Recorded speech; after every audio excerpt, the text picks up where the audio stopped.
Bien, nous allons commencer. Bonjour à tous et bienvenue à la FIEC qui nous accueille pour ce rendez-vous annuel, exceptionnel et fédérateur puisqu'il vous rassemble tous, vous, les adhérents, les acteurs clés de la filière avec un objectif commun, mieux réussir ensemble les défis de demain.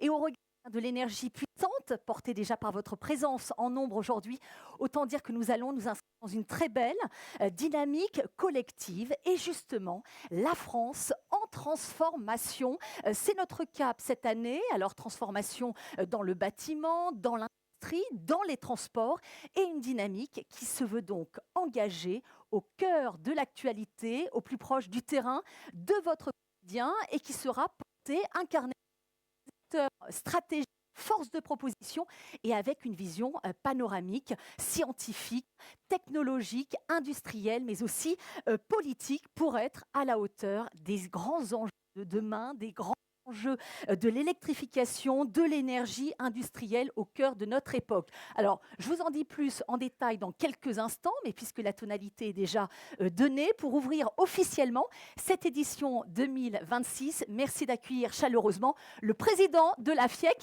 Monsieur Benoît Coquard. Bonjour et bienvenue. Bonjour.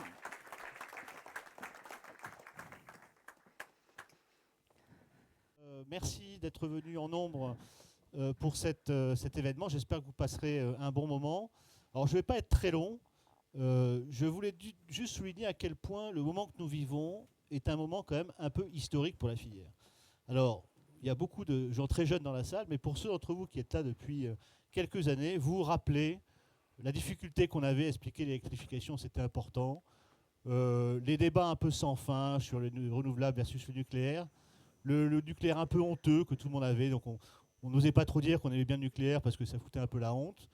Rappelez-vous, quand on parlait de transition digitale, on disait il faut du haut débit dans les maisons, c'est utile. On nous disait oui, mais tout ça c'est pour mettre votre RJ45 dans les toilettes, ça sert à rien. Voilà. On avait beaucoup de débats sur l'importance de la sobriété, l'importance de l'efficacité énergétique. Quand on disait souveraineté, on nous disait la souveraineté ça coûte de l'argent. C'est inflationniste. Donc on avait quand même beaucoup de difficultés à faire passer beaucoup de nos sujets. Et là, alors je ne sais pas si c'est bien en tant que citoyen, mais depuis maintenant quelques trimestres, sous l'effet d'un certain nombre de chocs externes, on voit bien que le moment a changé. Et qu'aujourd'hui, nos sujets, c'est-à-dire l'électrification, la digitalisation de nos sociétés, de nos industries, de nos transports, sont devenus des thèmes absolument majeurs dans le débat public. Des thèmes de souveraineté, on se rend compte que finalement, on a en France la chance d'avoir une électricité abondante et décarbonée, que ce soit d'ailleurs d'origine nucléaire ou d'origine renouvelable. On se rend compte qu'on était trop dépendant du gaz et du pétrole et que ça réduisait nos marges de manœuvre budgétaires et ça réduisait aussi notre capacité à agir. On se rend compte que l'électrification des usages, c'est une solution à ce problème ou à ce dilemme géopolitique. On se rend compte que des thèmes comme la sobriété ou l'efficacité énergétique ne sont pas des sujets tabous. Donc on a tout un tas de thèmes ou de sujets sur lesquels on était très présents, mais assez peu écoutés, et d'ailleurs tellement peu écoutés qu'on avait assisté à des choses assez absurdes, comme par exemple une très forte progression de la taxation sur l'électricité au profit d'autres énergies. Donc je pense qu'il faut alors déjà remercier tous les acteurs privés et publics, on aura l'occasion de le faire, qui se sont saisis du sujet. Et puis faire aussi notre job. C'est dans ce moment un petit peu historique où il y a une prise de conscience, je pense, des pouvoirs publics et de beaucoup d'acteurs que l'électrification, la digitalisation de nos sociétés, c'est important. Mais il faut qu'on fasse notre job de filière. Et notre job de filière, c'est faire de la pédagogie, c'est proposer des solutions qui permettent d'électrifier et de digitaliser simplement les transports, les industries, les bâtiments, etc. Agir en filière, fabricants, distributeurs, installateurs. Bon, voilà, donc faisons notre job dans les mois et les années qui viennent pour que ce moment de l'électrification, ce moment de la digitalisation soit un moment réussi. Alors, je pense que Charlotte va vous parler du programme. À venir, tout à fait. À venir. Juste un point qui, je pense, est important. Vous allez voir qu'on a des hôtes de marque qui sont venus nous rendre visite et qui nous parleront de ces sujets-là. Je vous laisserai en dire un petit peu plus. On a fait un exercice qui, je pense, est assez sympa. On est allé voir les Français en disant qu'est-ce que vous pensez de l'électrification. Et on va vous livrer tout à l'heure, c'est Ipsos qui a fait le boulot, on va vous livrer tout à l'heure le résultat de cette étude-là, parce qu'on se rend compte que finalement, beaucoup des freins qu'on imagine à l'électrification sont des freins un peu conceptuels et théoriques. Quand on demande aux gens qui ont basculé dans l'électrification, ils sont plutôt contents de l'avoir fait. Voilà. Et ça, c'est des faits sur lesquels on pourra s'appuyer demain pour continuer à promouvoir les solutions d'électrification. Voilà. Merci déjà Benoît Coquart pour cette introduction qui donne l'élan à notre rencontre. Alors Merci. quand même, Oui. vous signalez quand même que c'est votre première année de présidence. Oui. Donc j'imagine le plaisir que vous avez à avoir réuni aujourd'hui dans la salle les adhérents de la filière. Tiens, si vous deviez illustrer en un mot ce que vous attendez de cette édition 2026, ce serait lequel, l'énergie que vous souhaitez y insuffler, qui donne aussi la tonalité à cette année de présidence? J'ai une grande satisfaction à me sentir à nouveau un petit jeune. Puisque je suis effectivement depuis moins d'un an. C'est le micro qui ne marche pas en fait. Oui. Peut-être plus proche de. Regardez, plus proche de la bouche. Plus proche de l'aval, là, c'est pas possible. Bon, alors vous faites comme vous voulez. Hop. Voilà, c'est simple. Voilà. Non, ce que j'attends de cet événement, je crois que c'est un bel événement de filière. Donc on est beaucoup d'acteurs réunis. Encore une fois, industriels, acteurs publics, distributeurs, intégrateurs. Et l'idée, voilà, c'est de partager un constat commun, de partager des pistes de réflexion sur ce qu'il faut faire maintenant, et puis de garder l'ensemble de la filière mobilisée. Encore une fois, on vit un moment, je pense, historique pour notre filière, et il faut qu'on en tire parti et qu'on fasse meilleur usage de nos forces. Voilà, s'inscrire collectivement dans cette dynamique de manière coordonnée et cohérente. Merci beaucoup, parce qu'on vous retrouvera dans quelques instants pour justement ponctuer le fil de nos échanges à venir, mais pour évoquer le plan d'électrification de la France présenté justement par le gouvernement, mesures, bilan et perspectives. Merci d'accueillir chaleureusement la ministre chargée de l'énergie, porte-parole du gouvernement, Madame Maude Bréjon. Merci de nous faire l'honneur de votre présence aujourd'hui.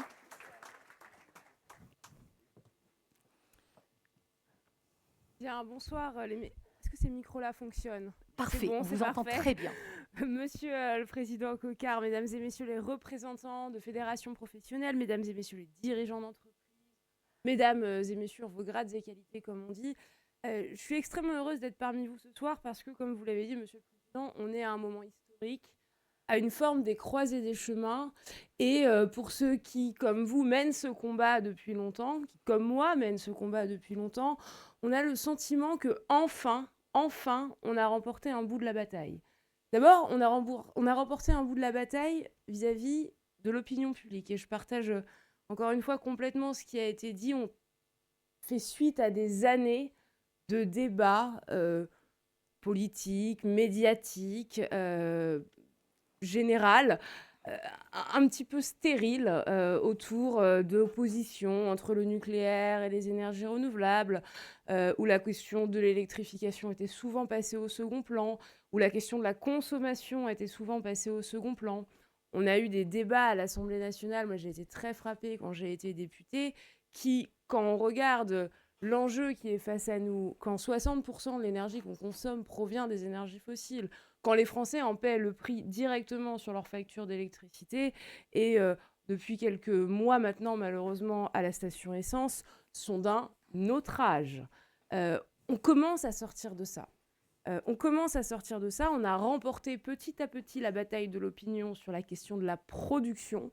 Très large majorité, je salue M. Jancovici qui arrive et qui a aussi bien contribué, mais une très large partie de l'opinion publique aujourd'hui n'oppose plus l'énergie nucléaire aux énergies renouvelables et a bien compris, je crois, en tout cas j'espère, que l'ennemi, c'était le fossile, c'était le charbon, c'était le gaz, c'était le fioul, et certainement pas ni les centrales nucléaires d'une part, ni les éoliennes d'autre part. Et en fait, c'est assez récent.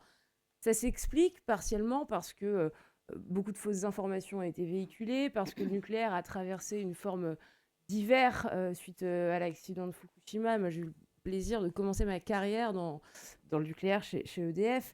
Je peux vous dire, et je le raconte souvent, que lorsque je suis sortie d'école en 2014, fin 2014, d'ingénieur, ce n'était absolument pas tendance, si je puis dire, d'aller travailler dans ce secteur-là, et que à aucun des jeunes de ma génération, ancienne génération, on a dit que c'était une filière d'avenir. Ça a bien changé. On a un autre défi aujourd'hui qui est celui de la consommation. On s'est focalisé dans le débat public depuis plusieurs années sur comment est-ce qu'on développait des moyens de production sans vraiment regarder la consommation en face, estimant qu'au fond, on avait tellement de retard que l'enjeu n'était pas là. On commence à changer un peu de paradigme et à juste titre. Les derniers scénarios, notamment de RTE, ils ont fait un travail absolument remarquable sur les futurs énergétiques qui ont permis, je pense, de contribuer à objectiver le débat. On repositionnait le curseur d'une manière, à mon avis, beaucoup plus équilibrée, rappelant à chacun, y compris à nous, je dois dire, qu'on pouvait, et il fallait le faire, déployer tous les moyens de production décarbonés nécessaires. Si la consommation ne suivait pas en face, si l'électrification, plus exactement, ne suivait pas en face, on aurait de facto perdu la bataille. Et donc, après avoir enfin, on a quand même mis 2 ans, publié la 3e programmation pluriannuelle de l'énergie, on s'attaque maintenant, avec ce plan d'électrification, à accentuer, accélérer cette démarche-là. Et je tenais à être devant vous ce soir parce que vous avez évidemment un rôle absolument majeur. Au fond, vous êtes le dernier kilomètre, ou en tout cas, vous êtes les premiers visages de cette électrification, de cette démarche. Si vous n'arrivez pas à emboîter le pas, on n'arrivera pas, nous, à réussir ce pari.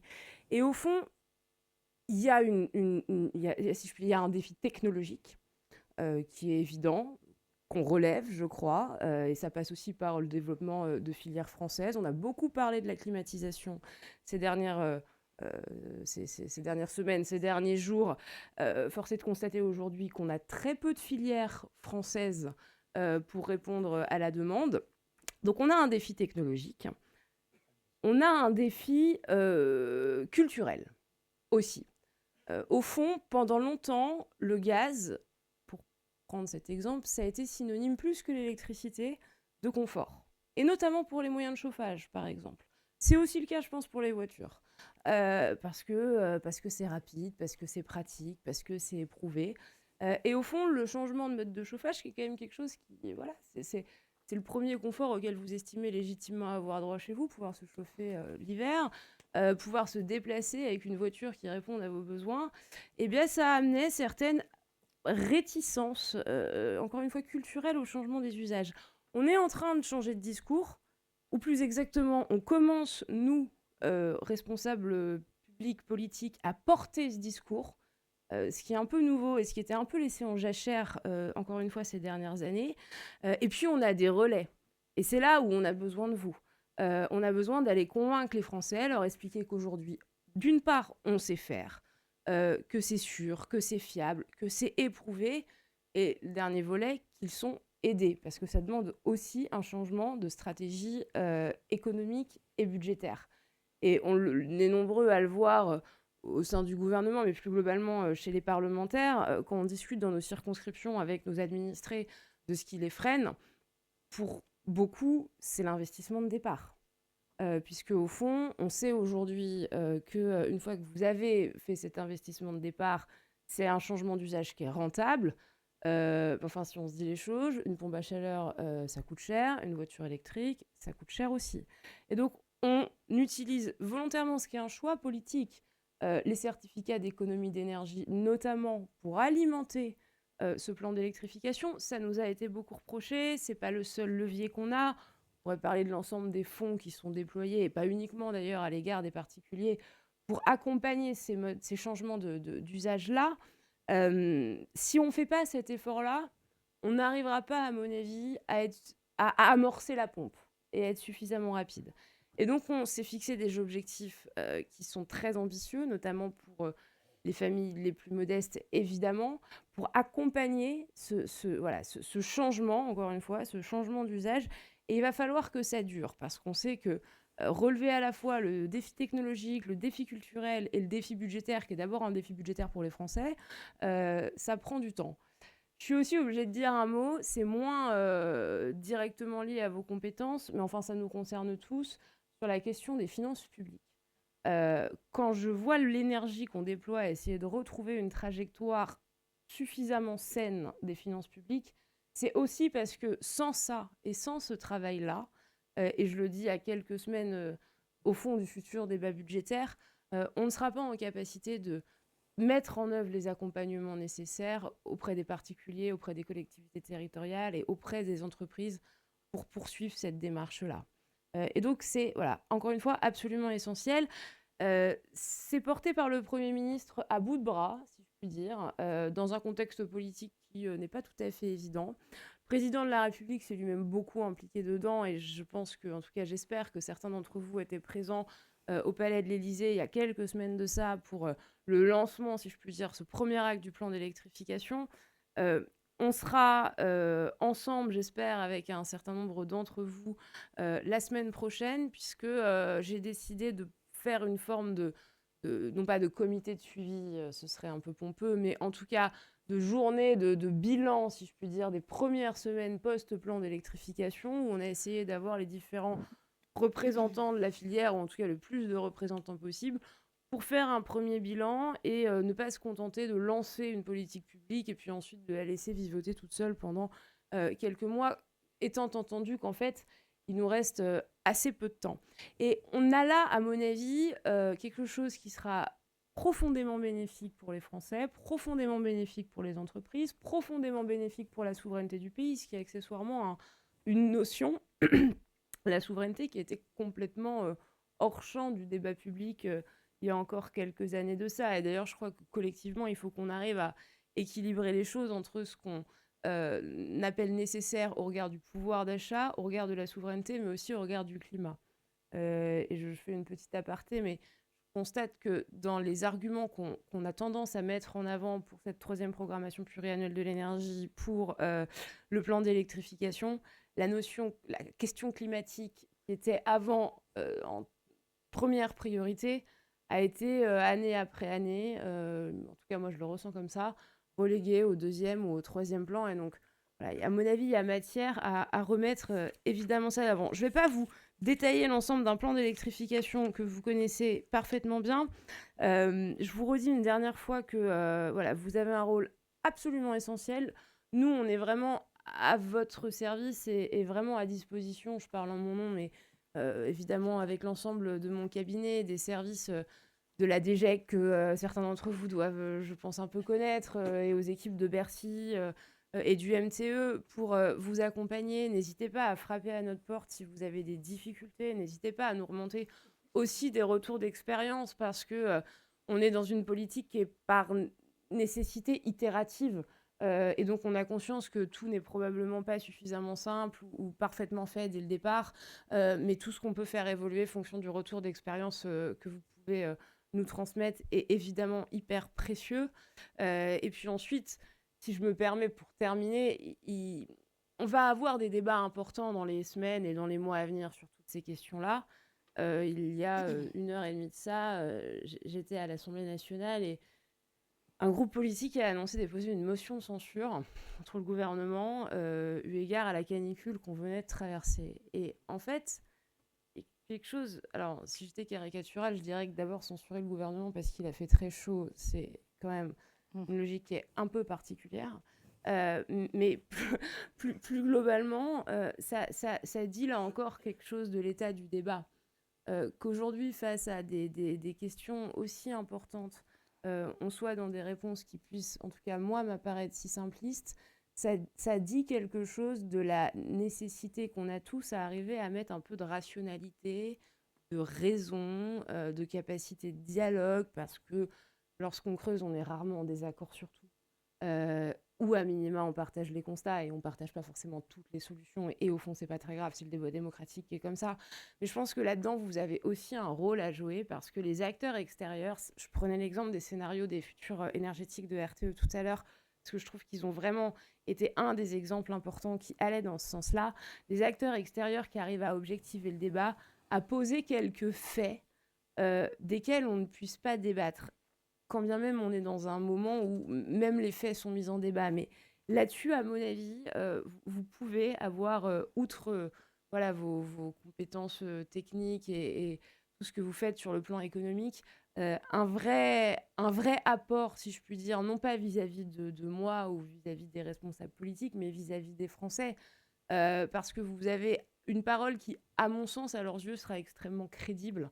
Et des retours d'expérience très concrets, très terrain, qui trouveront peut-être davantage d'écho chez eux que ce qu'on peut voilà, asséner par des tweets ou des buzz ou des petites phrases dans le débat politico-médiatique. Donc, comptez sur moi, en tout cas. Moi, je compte vraiment sur vous. Je suis ravie et encore merci pour votre invitation à être parmi vous ce soir. Et j'espère donc au 7, si vous êtes là pour la suite du plan d'électrification. Et dans tous les cas, à très bientôt et merci à toutes et tous. Merci beaucoup. Maude Bréjon, merci beaucoup pour le partage de vos ambitions, voilà, qui donnent le cap. Et on perçoit d'ailleurs, voilà, dans vos propos, eh bien, l'étendue de votre mobilisation pour justement accompagner cette transition énergétique et cette dynamique d'électrification massive.